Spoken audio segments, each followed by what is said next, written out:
તમારી સાથે ગણવાનું ભૂલતા નહીં. અમે જો મહેનતમાં સફળ થયા હોય તો એનું પાયાનું કારણ અમારું વાંચન, સદવાંચન અને શ્રમ. મહેનત કરવાથી કોઈ દી પાછા નહીં પડવાનું. લક્ષ્ય, ગોલ હંમેશા ઊંચો રાખો. નિશાન ચૂક માપ નહીં, માપ નીચું નિશાન.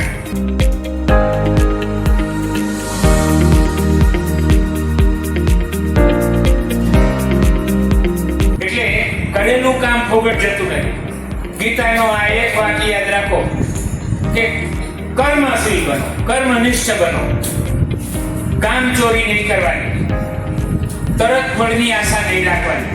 તો તમે જીવનમાં સફળ થશો, એમાં શંકાને કોઈ સ્થાન. કોઈનો ઉપકાર ભૂલવો નહીં, બીજાને મદદરૂપ થવાનું, પોઝિટિવ એપ્રોચ રાખવાનું. નકારાત્મક વિચાર હોય તો એ કાઢી જ નાખવાનો. હંમેશા હકારાત્મક જ વિચાર રાખવાનો. સારું, સામેની વ્યક્તિમાં સારો ગુણ શું છે એ લેવાનો.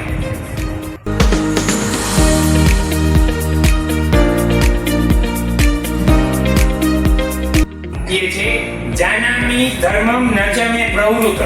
ધર્મ શું છે હું જાણું છું, પણ હું એમાં પ્રવૃત્ત થઈ શકતો નથી. જાનામી અધર્મ ન ચ મે નિવૃત્ત. અધર્મ પણ જાણું છું, પણ એ અધર્મમાંથી હું નિવૃત્ત થઈ શકતો નથી. કારણ એનું પાયાનું એક જ છે કે હી વોઝ નેગેટિવ.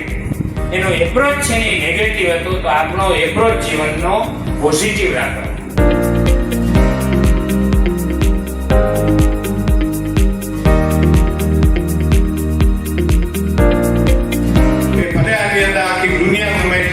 મોબાઈલની અંદર પણ જે પુસ્તકોમાં છે એ મોબાઈલમાં નથી. પુસ્તક તમારી સામે છે. એ જીવંત તમારા હાથમાં પુસ્તક આવશે ને તમને જીવંત લાગશે. જો તમને રસ હોય તો, નહીં સમજી. જે ચોપડીમાં છે એ ક્લાસરૂમમાં નથી સમજી ગયું.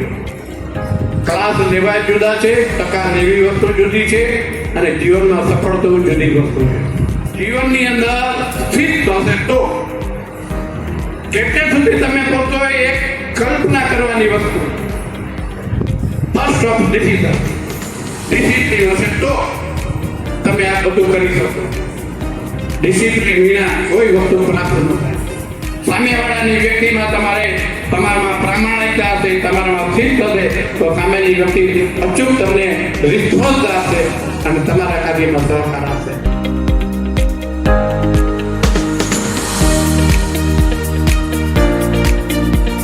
કોઈ પણ પ્રશ્નોથી ડરીને ભાગવું નહીં, પણ એ પ્રશ્નોને કેમ સોલ્વ કરવા, કઈ રીતે એનું સોલ્યુશન લાવવું, એના માટે જ અમે વિચારતા હોઈએ. અને એ વિચારસરણી ક્યાંક ને ક્યાંક અમને અમારા ગુરુજનો પાસેથી મળી છે.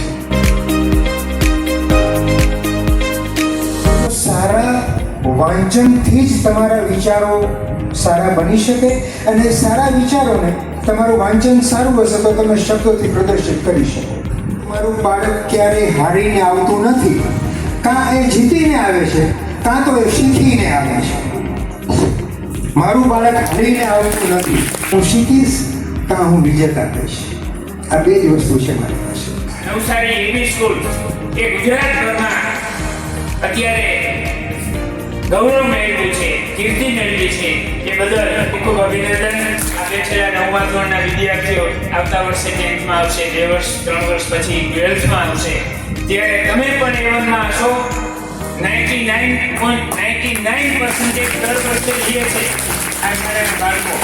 એમાં તમારું પણ નામ આવે એવી પણ હું તમને શુભેચ્છા પાઠવું. મિત્રો, સાહસ વગર સિદ્ધિ નથી મળતી, એટલે સાહસ તો કરવું જ પડે.